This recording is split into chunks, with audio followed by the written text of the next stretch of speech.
So ನನ್ನ ಜೊತೆ ಹೊಸದಾಗಿ ಲಾಂಚ್ ಆಗಿರೋ ಕಿಯಾ ಕ್ಯಾರೆನ್ಸ್ ಕ್ಲಾವಿಸ್ ಇದೆ, IMT ವೇರಿಯಂಟ್. ಸೊ ಒಳಗಡೆ ಚೆಕ್ ಮಾಡೋಣ.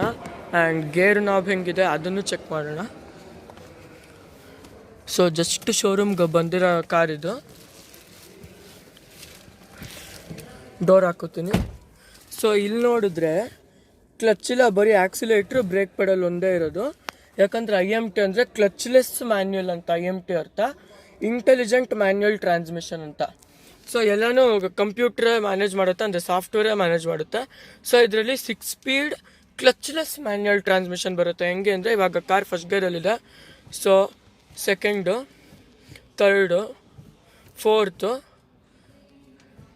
Fifth, sixth. ಸೊ ಇದು 6th ಗೇರಲ್ಲಿದೆ. ಸೊ ನಾವು ರಿವರ್ಸ್ಗೆ ಹಾಕೋಬೇಕು ಅಂದರೆ IMTಲೂ ಸೇಮ್. ಸೊ ನಿಮಗೆ ಕಾರ್ ಫಸ್ಟ್ ಗೇರಲ್ಲಿದೆ. ಸೊ ಅದನ್ನು ನ್ಯೂಟ್ರಲ್ಗೆ ಹಾಕೋಬೇಕು. ಆ್ಯಂಡ್ ನಾಬ್ ಒತ್ಕೊಂಡು ರಿವರ್ಸ್ಗೆ ಹಾಕೋಬೇಕು. ಬಟ್ ಕ್ಲಚ್ ಇರೋಲ್ಲ ಅಷ್ಟೇ.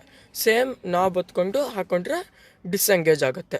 ಸೊ ಇದು IMT ಕ್ಲಾವಿಸ್ರಲ್ಲಿ ಹಾಕೊಳ್ಳೋದು ಗೇರ್ನ, especially reverse. So thank you. I hope you enjoyed. So subscribe ಮಾಡಿ, ಲೈಕ್, ಶೇರ್, ಕಮೆಂಟ್ ಮಾಡಿ. And have a nice day.